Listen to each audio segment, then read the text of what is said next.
Hello, and welcome back for another episode of the Resting Stitch Faith podcast. I'm your host, Sarah Harding, and this is my friend, Carrie Alvarez. Hello. She's joining us from Dallas, Texas, but she's here with me in Southern California. And we have a really special episode today. We're going to talk a little bit about opioid addiction, something that we don't like to talk about too much, but it's really, really, really, truly important because what we do all day is surgery, and we prescribe opioids and we're getting away from it, but it's part of our practice. And so we got to talk about it. And so the reason why I'm talking to Carrie about this today is that Carrie has a really personal story about this. And I think it's important to talk about. It's really fresh. It's really difficult, but that's why we're here. And so, Carrie. Yes. Hi.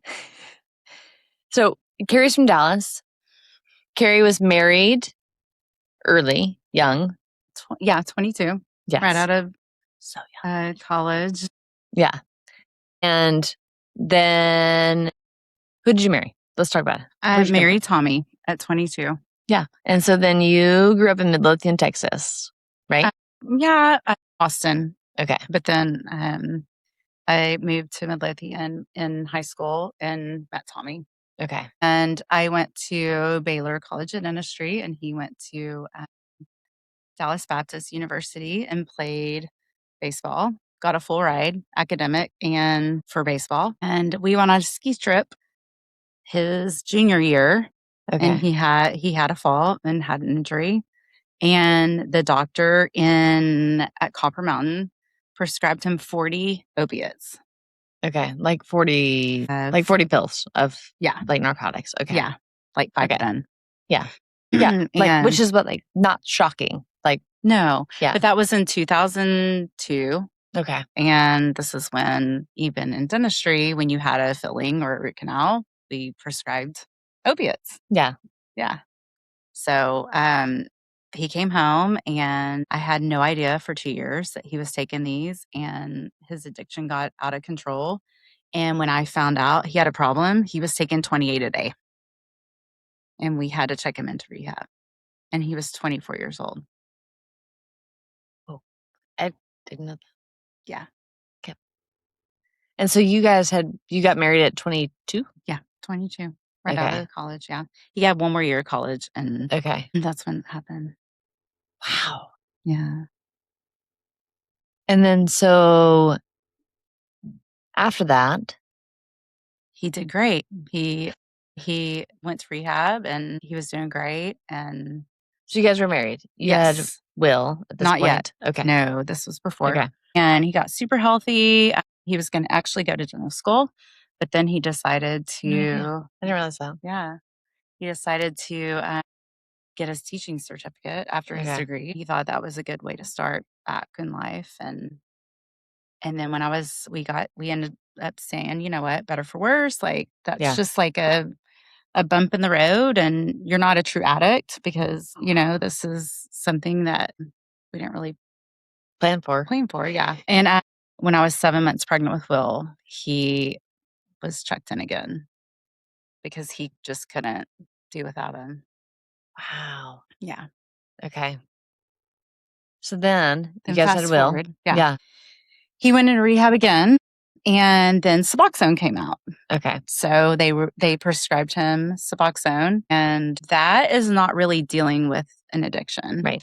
That is on the science background behind it. The opiate receptors that are not the opiate receptors. You know more about this than me. It just fills in the opiate receptors and provides the same thing. It's not really dealing with your addiction. Right. And he became addicted to that. Yeah. And so then he was that's just a substitute, right? Yeah. And so he's okay. Now things look better. Right? Looks better. Somewhat. Because we're dealing with it. Somewhat, but it's still an addiction. Right. Yeah. That your life literally revolves around that. Yeah. Revolves around getting the next prescription filled. Okay. Yes. So then your life as the wife and mother you just, I think it's almost like any drug that you take. You just become so dependent on that drug that you don't have any like motivation to do anything. Wow. Okay. So that kills a lot of just anything, like your libido, your your drive for anything of in your 20s. I mean, this was he was in his 20s. We were in our 20s. Yeah. So it gets draining, when you're dealing with that. And when in your 20s, like you're like thriving. Yeah. You're like should be excited about thriving. life, Yeah. like your family, like what's our next step? And and you're just like worried about like what tomorrow looks like. Yeah. Yeah. And you get to a point where like when you're trying to do everything you can, I really felt like a single mom at that point. Yeah. You think forward and think, what's the best for my kids? Right. In their situation, if dad is just stuck in his own like little world of addiction, and not having any drive or any future plans or It's goals. like day to day. Like, what was your day to day? Because, like, I understand as like a mom of like young kids, like you are just surviving anyway, right? Like without that added thing, right? Like without that, like we're just surviving. So I can only imagine like when you're worried about somebody else, like, are they going to show up again tomorrow? Are they going to come back tomorrow? Am I going to get a phone call from the police? Am I going to like? I didn't really worry about that. Okay. Because he always showed up. Okay. But he was in a state that I didn't really want to trust or deal with. Okay. I get that. And again, like we're trying to work towards our future. Right. And it was always like he didn't have like all his goals and all his future plans didn't really exist in our 20s. And that's what we should be doing in our 20s is like planning for our future. But at the end of the day, like you're in your 20s, right? Like I know, yeah. Just like we don't know. Like, and maybe it's me because I had all these goals and expectations in my 20s. And maybe I had too many. I don't know. But like he didn't have any. Okay. Yeah. And like you're having that kids. wears on you. Yeah, it sure does. Yeah. So then after that, he went back to rehab. Now after that, I decided to get a divorce because we had no future goals anymore. Okay. So this is not going anywhere. No, it's not. Yeah. Okay. And I want to go somewhere. Yeah. So if I can go somewhere without him, then dragging us down, then I want to do that. Okay. Okay. Got it. So that's okay. Okay. So we got a divorce. Okay. When my youngest was that hard? So hard. Okay. Divorce is divorce is never easy. Yes. No, it's awful.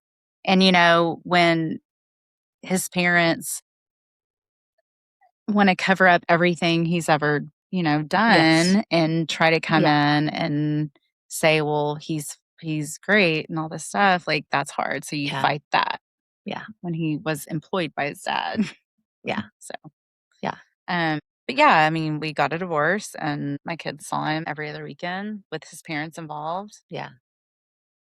Yeah. And so like it progressed. Yeah. And when I met you, I think Griff was a year and a half old, I think. Right? And we were divorced. Yeah. And I was like, I show up and I'm like just fresh out of dental school and I'm like, oh gosh, look at this hot blonde gal. Like she's got these 2 kids, like who knows about this gal and like I'm sure. And but then to learn about your story and like to live with you through it, it's been incredible because it's been like 15 years now, right? Mm-hmm. And so I'm going to say this now. Sorry. When I met you, I was like, oh my gosh, this gal, she's got like these 2 kids and like, who knows who this girl's baby daddy is? And like, that's our problem, right? Like, that's the thing is that we all judge each other so much, right? And like the shit, you've been living through at that point in your life is like insane. Yeah. And here I am, this like boop-a-doop-a-doo, like 22-year-old girl. The cute showing up little from girl like, coming from South Carolina. showing up from dental school and like being all judgy and like, what a, like, come on. You were not, you didn't seem judgy at all. Right. But like, but I was, right? Like that was my thought. I was like, oh my gosh, she's like got these 2 kids and like, I don't even know who their baby daddy is. I'm like, what an asshole. Right. Because I didn't think to ask or worry or like any of the stuff. Right. But like you had so much shit going on and you were so strong and like, it's crazy. But you have to be. You have to be. You have to be for your kids. Yeah. Cause you just show up every day. Yeah. Right. You do. And you do it for your kids. Yeah. And you know that it's the right thing to do for your kids' sake. It's the only thing. Yeah. Yeah. For sure. And now I have kids and I'm like, Sarah, you jackass. And now I like to watch you with your children. Yes. And struggle all day long, every day. It's okay. Yeah, thanks. With boys, it's different. It is different. And so then fast forward, right? So now we're like 15 years later. Yeah. Okay. And so 2-ish years ago. We can even say 2018 when he overdosed. Okay. Yeah. He overdosed. I wasn't married to him, so Yeah. I don't have the hospital rights to know what Details. he overdosed with. Yeah. But he was in a coma for 3 weeks. And it was the first time that I was able to tell my kids about his problem. Yeah. And they were probably like 12 and 8. And I just said, your dad's great. He was wonderful, but, he started taking some pills that made him not who he is. This is not him at all. This is not him. And he's still just such a great person. But sometimes something takes over our body and this is what's happened. And I didn't think he was going to make it. And I told all my friends, like, pray for the boys. Like, it's going to be a really hard road. It was 5 days before school started. And I think it was like, it's like 5th and like 7th grade. It doesn't really matter. But I'm like, y'all pray for them that they can go back to school. You always take the first day of school pictures. Yeah. And I literally still to this day look back on that picture and it makes me so sad because the life was so out of the boys' eyes on because they were so worried about their dad. Yeah. And we just had to, we just have to keep pushing. And after a 3-week coma, medically induced coma, like he came out and he had no recollection at all of anything. Like he lost all memory of like, of course. Yeah. all of that. Yeah. So that was tough. Yeah. Because everybody else lived it. Yes. So at that point, I had to sadly remove all, like he couldn't see them at all anymore, which I hated that because they have a lot of his characteristics in baseball. Like he taught them a lot of, he worked with them with baseball when they were real little. And I hated doing that, but I knew it was the right thing. Yeah. Yeah. And so then at that point, did he have any like parental rights? No. Okay. At that point, they were all removed. Okay. Legally. Okay. Yeah. Yeah. Because I remember you telling me about, I think we talked about that and Griff like was there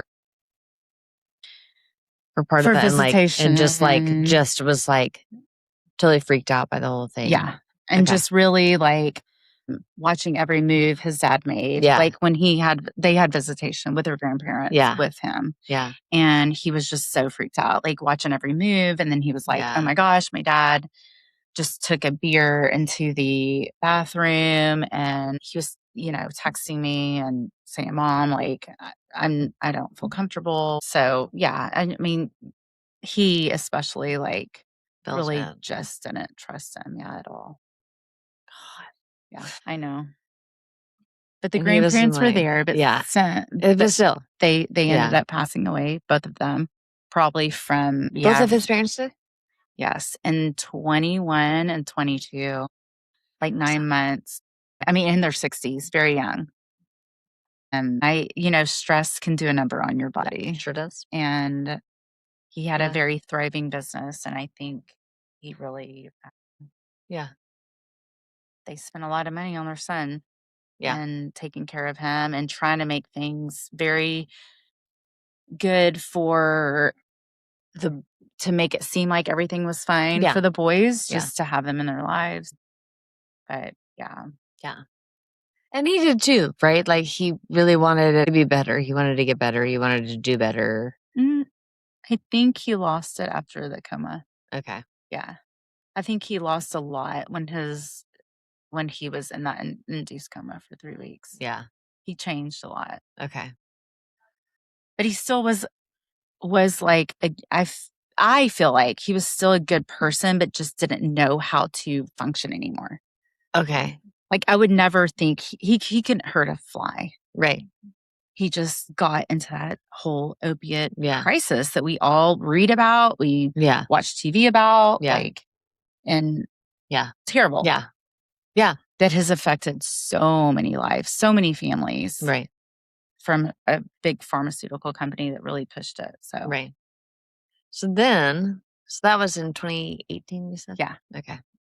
And so then from 2018 until 2026. Yeah. Right. That's where we're now. So what has that looked like? Because that's 8 years. Yeah. Right. So what's that look like? Not involved. Okay. He lost his parents. Not involved at all. He wanted to see him on Father's Day, his birthday, and Christmas. Okay. But it was very short-lived. Okay. He saw them last Christmas in our driveway for 15 minutes to give them their gift, not paying child support at all. So we just kind of it was almost easier to go about our ways without him involved. Yeah. So I just think he lost all his soul. Okay. His soul is just gone. Yeah. He wasn't maliciously doing anything wrong. Yeah. He didn't. He just wasn't there. He just wasn't there. Yeah. And I think he thought that was a better option. Was it better? For me, yes. Okay.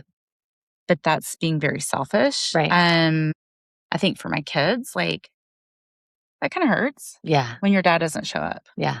And he's this baseball star. Yeah.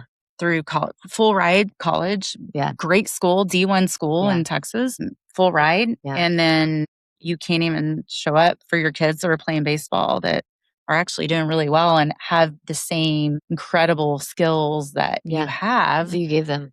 That you gave them. It was the field was literally, he could walk there, not drive there, walk there and get there in 5 minutes. Yeah. And he never showed up. Yeah. But I think it was more of an embarrassment. But again, he doesn't have a mean bone in his body. But right. But shame is it's hard. Yeah. Yeah. Yeah. Yeah. So then fast forward to that, he was clean he was very adamant about letting everybody know that, including the boys, that he was clean for 2.5 years. And he, I guess, was struggling with opiate addiction. Obviously, that is very hard on all your major organs, especially being in the coma and the overdose. That was very hard. So he knew he couldn't take anything. He became a diabetic. So he got addicted to Dr. Pepper, drinking Dr. Pepper all the time. Texans and their Dr. Pepper. I know. Yeah. So gross. I hate it.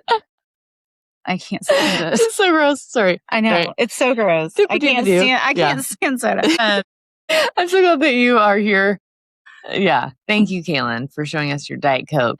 Brady Smith would be very happy about your Diet Coke. So I think he knew he had to get off. I mean, he's had to quit everything. Yeah. And he's done it. He did a great job with it. Yeah. Still wasn't involved in the boys' lives. Right. Again, because a lot of guilt and a lot of shame. All the stuff. Yeah. And didn't feel like he was accepted or appreciated or couldn't find his path in. Right. Yes. Yeah. And he was trying to get off Dr. Pepper.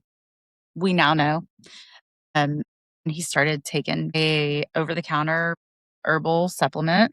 Yeah. that is sold in vape shops that I now know of, and gas stations called Kratom. And I just learned that, so clearly our phones are listening to us, because I just got this article today that was like, oh, in San Diego, Kratom has been outlawed since 2016 or something. And there's some person that owns 11 shops that's still selling it, and they're like cracking down on it and all this kind of stuff. And you're like, wow.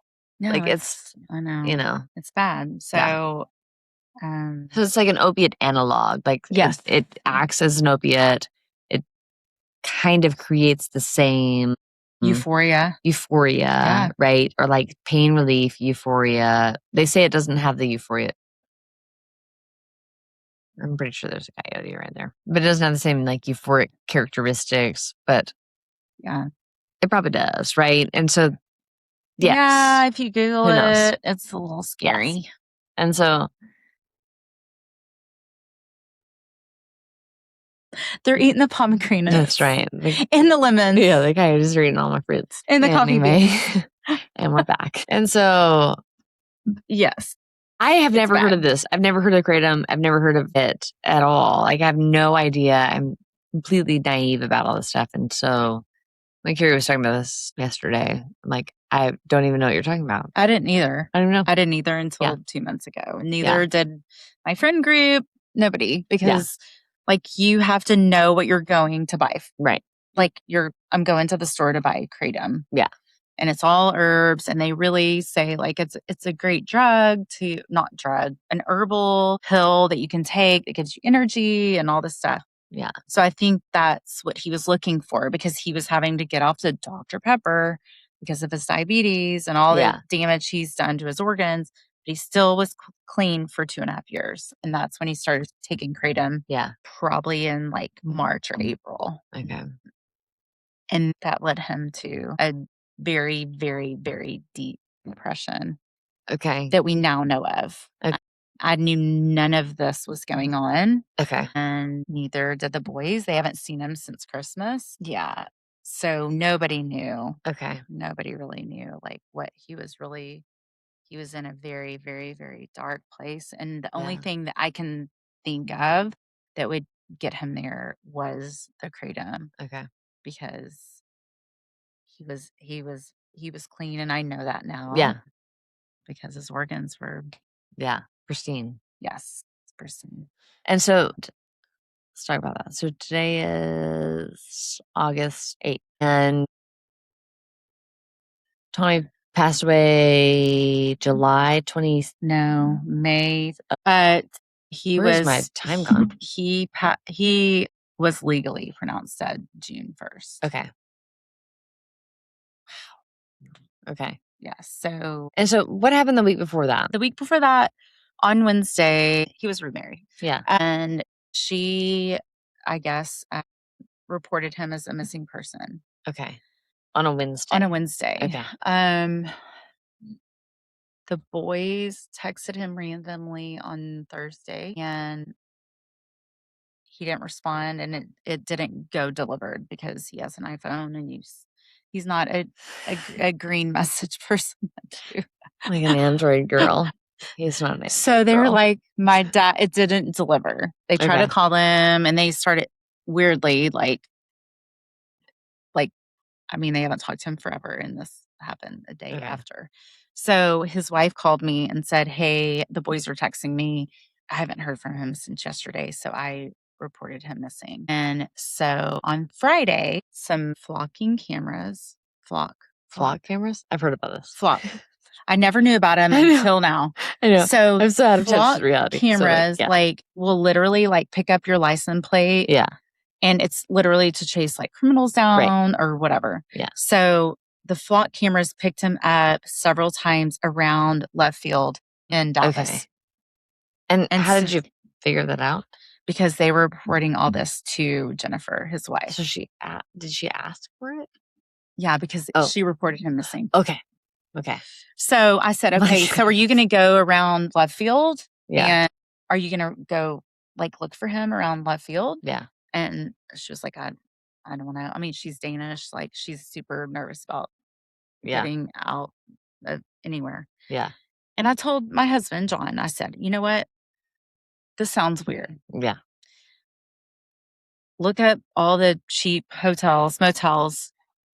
I'm going to go look for him. I'm going to do it for the boys. Yeah. So I go look for him on Friday night. I'm not kidding you. It's a God thing. Carrie is like the best human. I'm not kidding you, y'all. This is a God thing. I want to write a book about it. He gives me like 8 motels. And I said, okay, John, he's driving. I said, pull into the first one. Pull into the first one. I see his car. Okay, these are like gross, really gross, like motels. All the doors are on the outside. Yeah. And I literally park and I walk upstairs, and the first door I knock on, he answers. I'm not joking, like at all. And he said, "What are you doing here?" And I said, "I'm here." Like, what are you doing here? I said, "I'm here. I'm here to save you again." Yeah. Because you've been missing since Wednesday. And I came to find you for your kids. And I called his wife and I said, I'm not putting him in my car because he was a mess. And she came. We waited there for 45 minutes. I FaceTimed the boys.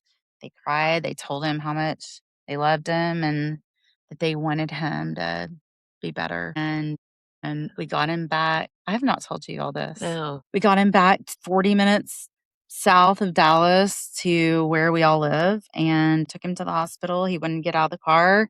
I told her to take him home and call 911 and tell them that he just took a lot of kratom because he told me that. Yeah. And by the time she got him home, he was unresponsive, and they took him.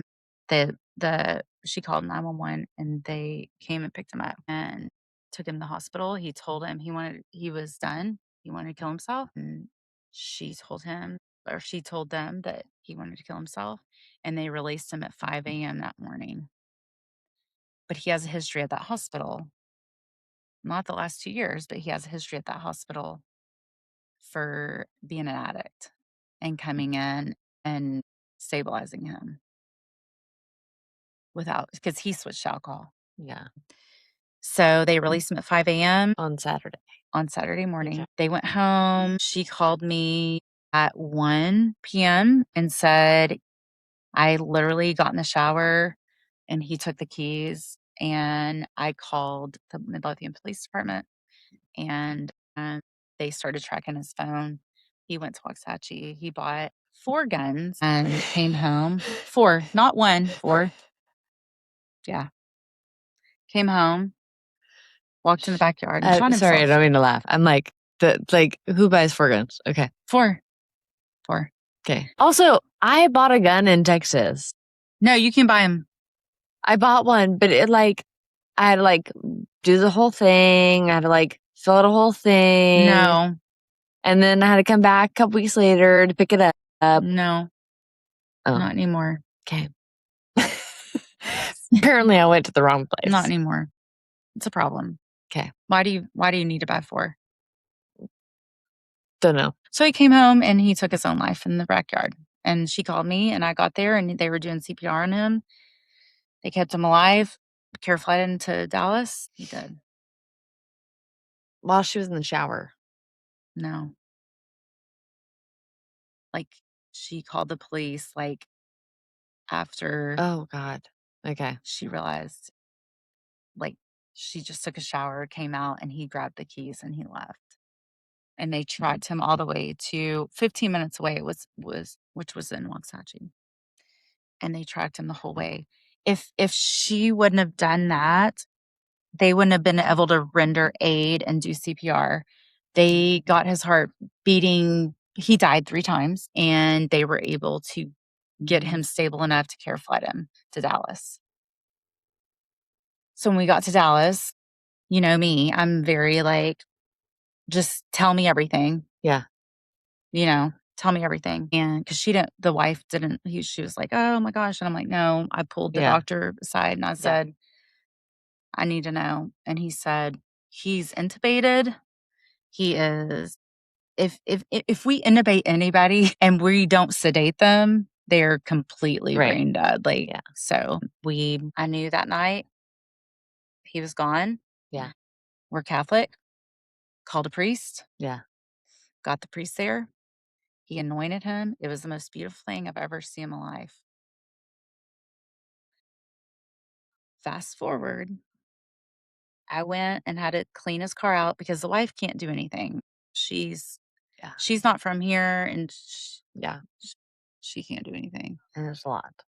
So I went and cleaned his car out, and the phone that had been dead since Tuesday, I found it. Like, you know how, like, in the front seat, like, your vents, like, go under when you clean your car and you vacuum your car, like, the vents go underneath the seat and they go to the back? Yeah.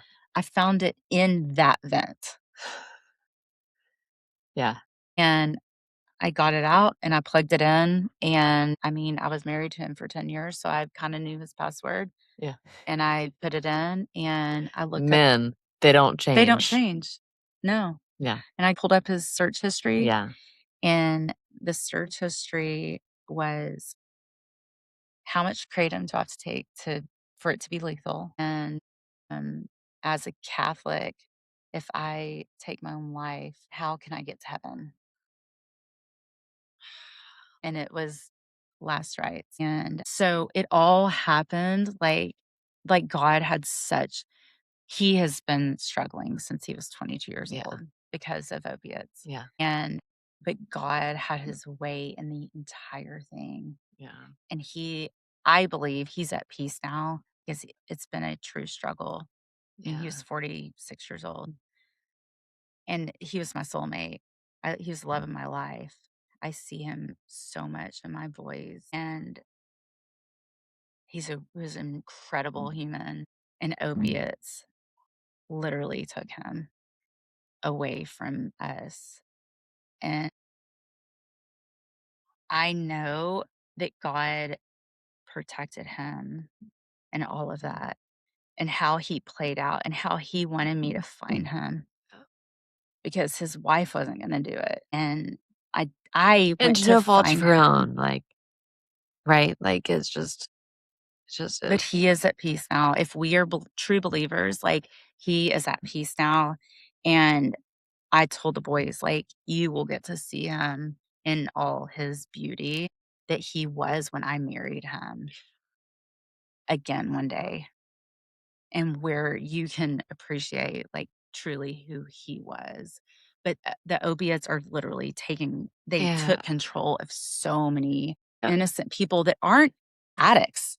Right. They were not addicts. They weren't like bad people looking for something. No, they weren't. Like, it's all like, it's hereditary, all this stuff, but like the opiates literally like took hold of so many people that were good, wonderful people that weren't looking to be addicts. And I'm so glad that the triplicate system, all these things that really like went into dentistry, that kept I mean, I know they still have to prescribe those, but for dentistry, I know not oral surgery, but dentistry, there's no reason to prescribe opiates for just general dentistry. Yeah, no. And they were being when I graduated in 21 or not 21, 2001, a long time ago. They were writing them left and right for like the first 5 years. Like, oh, give them Vicodin. They had a filling. Oh, they had a crown, like a root canal, like that. Thank God that is gone. Yeah. Doctors don't want to do it anymore because they don't want to go through the hassle. And I'm so grateful for that. So, yeah. Golly. And it's just like, it's crazy because there's sometimes like where you're like, shoot, you're really in pain. And like, I don't want to prescribe you this. Like, I don't. No. Because I know that this is an acute pain that will go away. It's not a chronic thing. And even if it was a chronic thing, I wouldn't want to do it anyway. But like acute pain, like I'm so hesitant to prescribe it to you. I'm like, let's figure out another way, because even like when I was in dental school and applying for residency, and Dr. Abubakar, who's at VCU, his son died. His son was addicted to opiates. And so he talks so much about this. And like, if an oral surgeon's son can get addicted to it after having his wisdom teeth out, like, it can happen to literally anybody. Anybody. Yeah. And it ruins their life, and it And just ruins everyone's lives. everybody's life. And like, the ripple effect is so insane. It is. It is. And the stress that it causes so many people that are trying to cover it up. Right. Like his parents, they Yeah. tried so hard to cover it up. And try to fix it. They'll spend their whole life savings on rehab. Yes. Like, insane. It's insane. And that's why, like, sorry, like, pharmaceutical companies, like, it's about money. It is. I Yeah. hate to I say mean, that Big on here. Pharma's all about money. I'm just saying, like, Yeah. Big it's Pharma's, what can we do to make more money? Like, let's put out more commercials. Let's do this. Let's do this. Let's do this. Is that really what's really are we trying to be not healthy? healthcare? Right. Like, Yeah. You're trying to get people healthier, or are you trying to like just make money? Yeah. Like, well, shoot, that's the wrong. But we need to rethink a lot of healthcare in the United States. Yeah, we do. We do.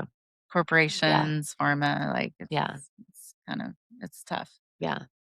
A tough battle for people that went into healthcare. Right. Just to take care of people. Right. To make people feel better. To be better. Yeah. And everybody is different. We treat everybody as an individual. Right. And not a group of people. Yeah. So. Yeah. Well, thanks. Sorry, I haven't told you this. It's okay. So it just happened 2 months ago. I know. So I'm sorry. Yeah. That's all right. That's good. I'm like, just really sorry.